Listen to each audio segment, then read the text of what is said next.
Hello, ladies and gentlemen. Hope you all are doing well and healthy. Today, me, Namira Aslanlı, and my groupmates Abdullah Kazımov, Nazrin Qismətli, Vəli Həziyev, Sibel Hamidova, İltun Hüseynli, Ahmet Hüseynov will talk about imperialism in Latin America. Here you can see paragraph from editorial Washington Post in 1898 about imperialism period and a new consciousness seems to have come upon us, the consciousness of strength, and with it a new appetite, the yearning to show our strength, ambition, interest, land, hunger, pride, the mere joy of fighting, whatever it may be, we are animated by a new sensation. We are face to face with a strange destiny. The taste of empire is in the mouths of the people, even as a taste of blood in the jungle. Imperialism is generally seen to have started in the late 1800s, while others argue that US territory expansion at the cost of Native Americans is comparable enough to merit the same label. Most Latin American states battled for their independence in the early 19th century and liberating from Spanish colonial domination. Even though the term imperialism usually refers to an empire's direct rule over a colony, there are various types of imperialism. We're going to talk about US imperialism in Latin America today.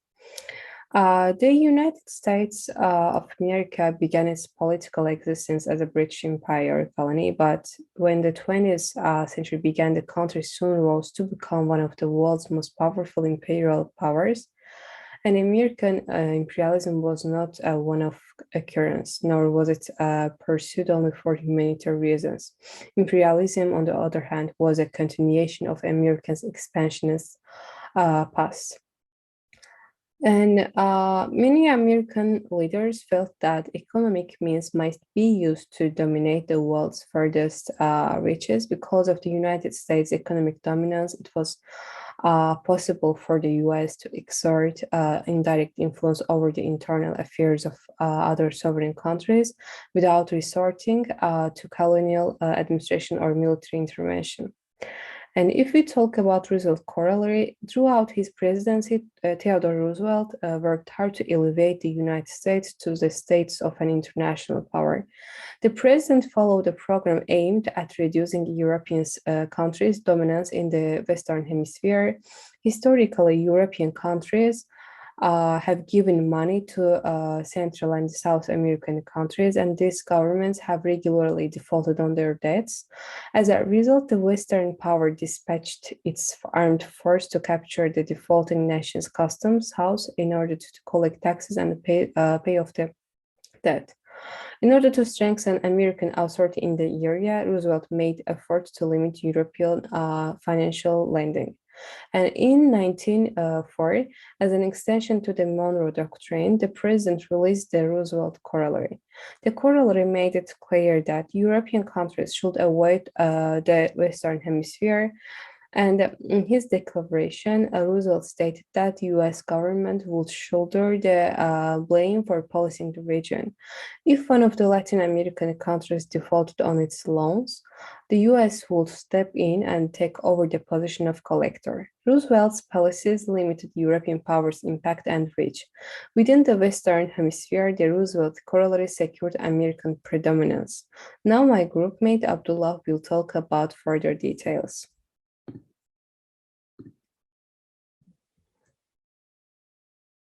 I am Abdullah Kazımov, and I will talk about policy and resistance dynamics of US imperialism in Latin America. The US has always been imperialistic in its approach to national development in Latin America.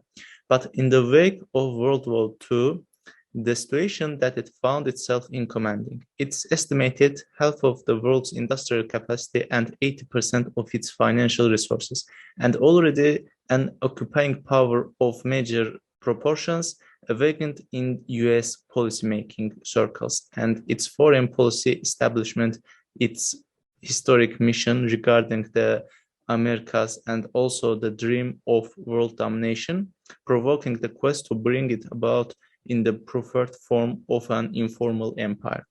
A key strategy to this purpose was to institute the rules for what would have be termed to global governance for securing its economic and geopolitical strategic interests in a world liberated from colonial rule.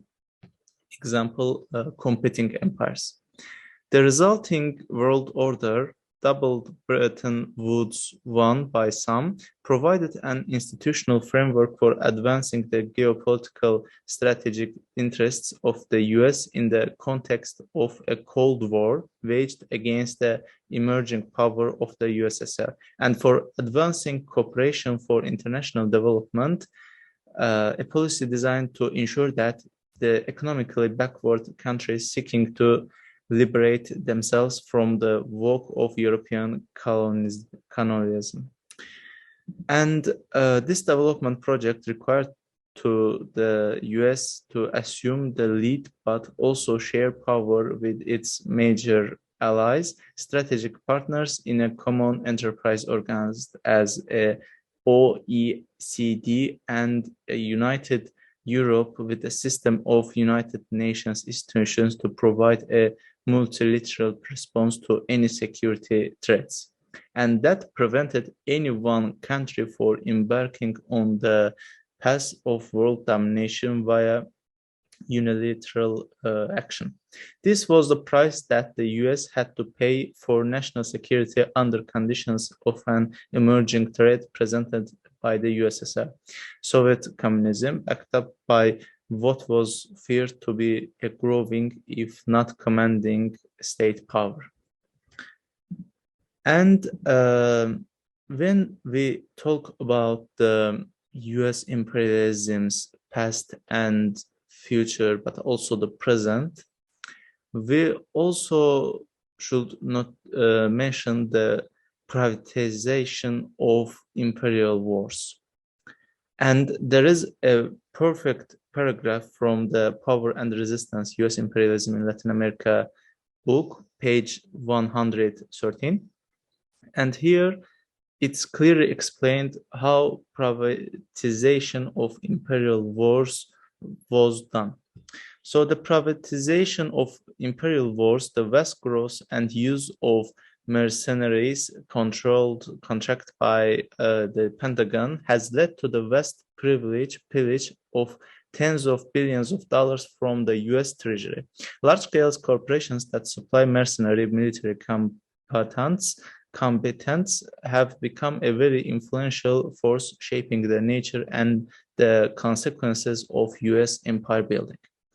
Military strategists, defenders of Israeli colonial interests in the Middle East, mercenary military and intelligence corporations are central actors in the imperial state, and it's their decision-making influence which explains why US imperial wars do not result in a politically stable, economic prosperous empire. Instead, their policies have resulted in unstable, ravaged economies in perpetual rebellion. And what's next? What will be the future of US imperialism? Is it going to the way of more economic, more military? And what will the world be like? And to understand the future of US imperialism, it's important to sum up and evaluate the experience and policies of the past quarter of a century. If we compare US empire building between 1990 and 2015, it's clearly in decline economically, politically, and even militarily in most regions of the world. Through the process of decline is not linear and probably not irreversible. Despite talk in Washington of reconfiguring imperial priorities to take account of MNC economic interests, little has been accomplished. Obama's so-called pivot to Asia has resulted in new military base agreements with Japan, Australia, and the Philippines surrounding China and reflects an inability to fashion free trade agreements that exclude China. Meantime, the US has militarily restarted the war and re-entered Iraq and Afghanistan in addition to launching new wars in Syria and Ukraine. And that's all from my side. Thank you.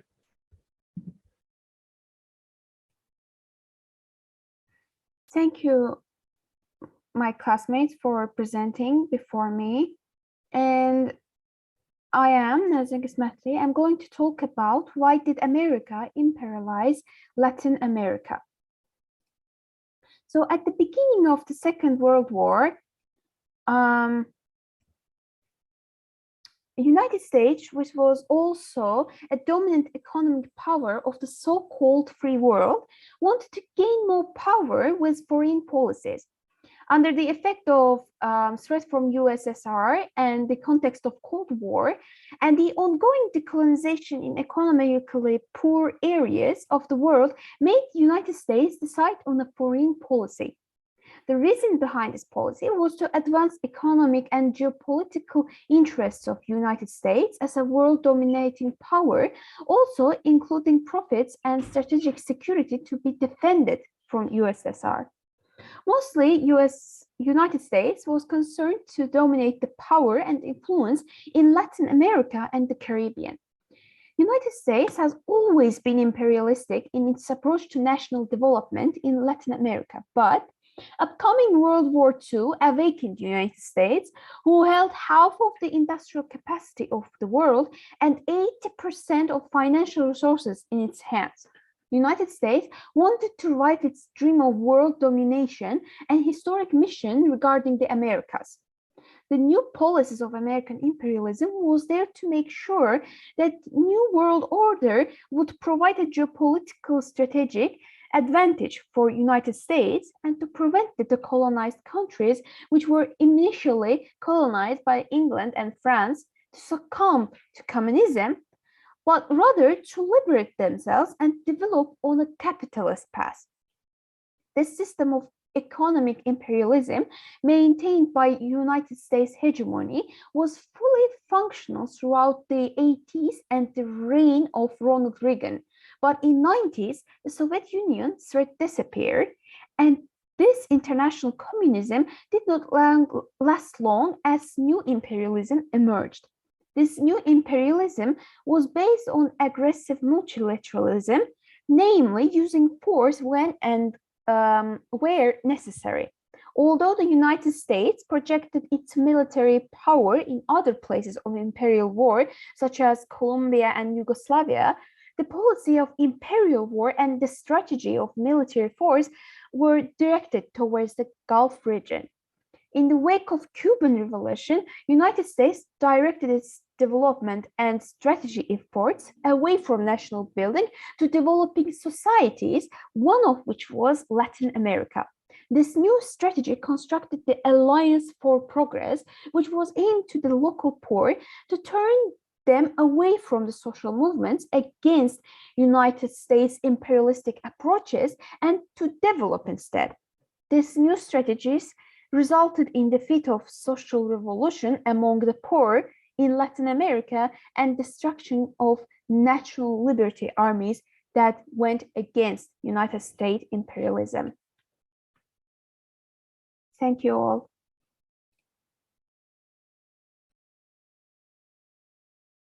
Thanks, Nazreen. I am Vali Haziev, and now I am going to talk about the struggle dynamics of community-based resistance. Prior to the 1990s, the class struggle and the popular movement in Latin America were primarily concerned with issue of social class related to struggle over land in the countryside and the labor movement for wages and working conditions in the urban centers. However, the popular movements with the agency of class-based and community-based social movements mobilized against the neoliberal state in in resistance against their policies in the 1990s.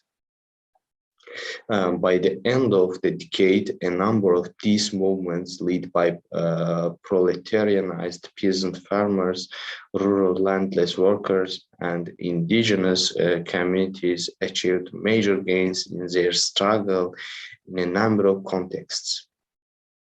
With existing neoliberal regimes on the defensive and provoking a legitimation crisis for the neoliberal state. At the turn into 21st century, to all intents and purposes, neoliberalism was dead, no longer able to serve its legitimating function to neutralize the class structures. With the already observed and widely reported left turn in national politics, which is called pink tide, the regimes that came to power in the wake of widespread disenchantment with neoliberalism, each and all, including overtly neoliberal regimes in Mexico and Colombia. So to move beyond neoliberalism, at least rhetorically, in the search for a new form of governance and alternative path towards national development, a new post-neoliberal state. To put not to find a point on it, the fundamental concern shared by both the community of development associations and the social democratic center left is to bring back the state from its inner contradictions. Contradictions from failures of free market capitalism. That's all about my part. Now I'm giving floor to my group mate, Sibel Hamdullah.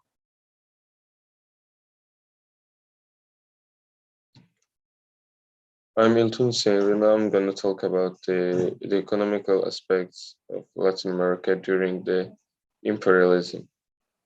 This pre-capital character of the dominant relations of production in Latin America was not only not incompatible with the production for the world market, but was actually insatisfied by the expansion of the latter.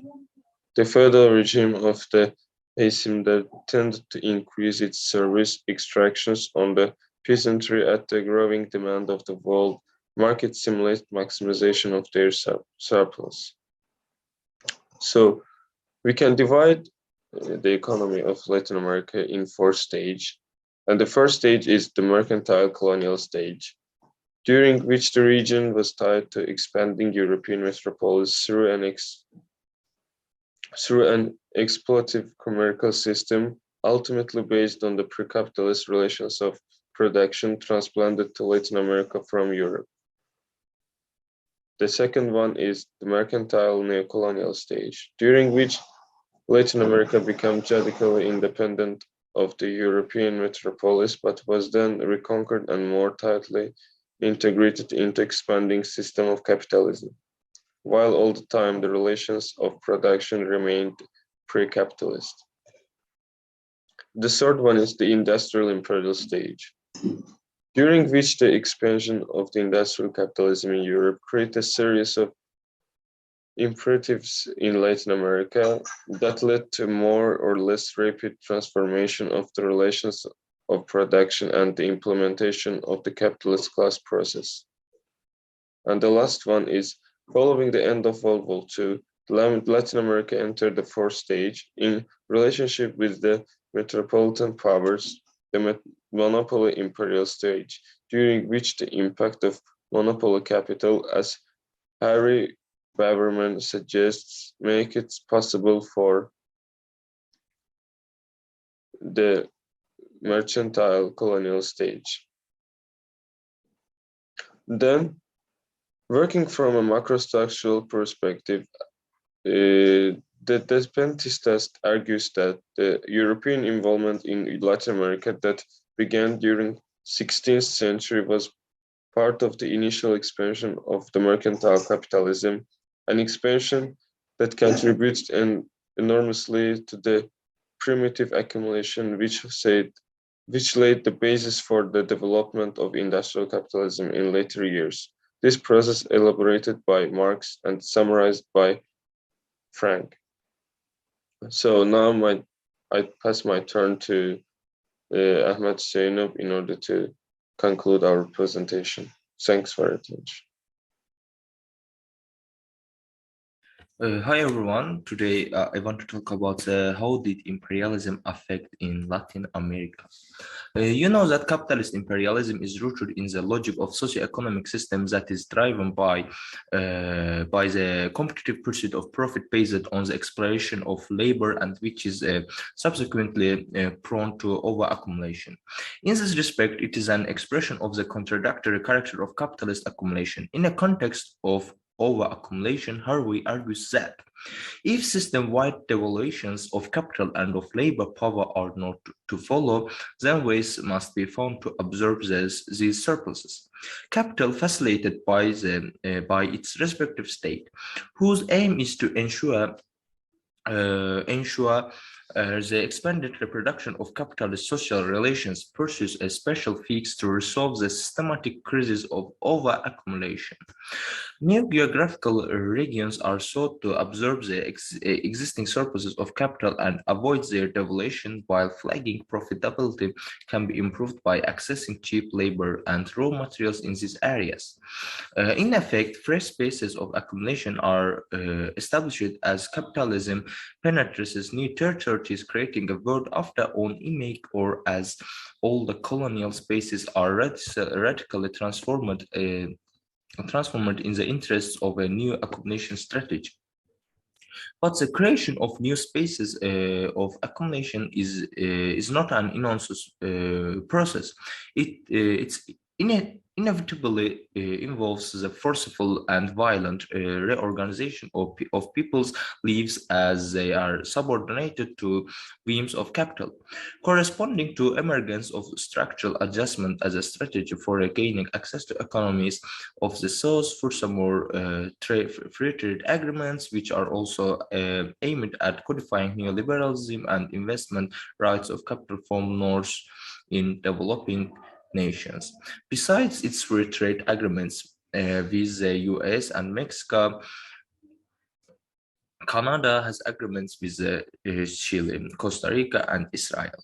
Canada has also been the most aggressive proponent of the free trade area of the Americas and has pursued sub-regional deals with Mercosur and Andean countries. Canada has also signed foreign investment protection agreements with nearly 2,000 countries since 1994, most of which are in the South and 8 of which are in Latin America. All of these are the results of imperialism in Latin America.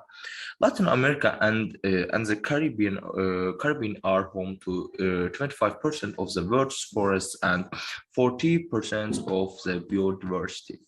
The region contains just short of a third of the globe's reserves of copper, bauxite, and silver. 24% of oil, 8% of natural gas, and 5% of uranium.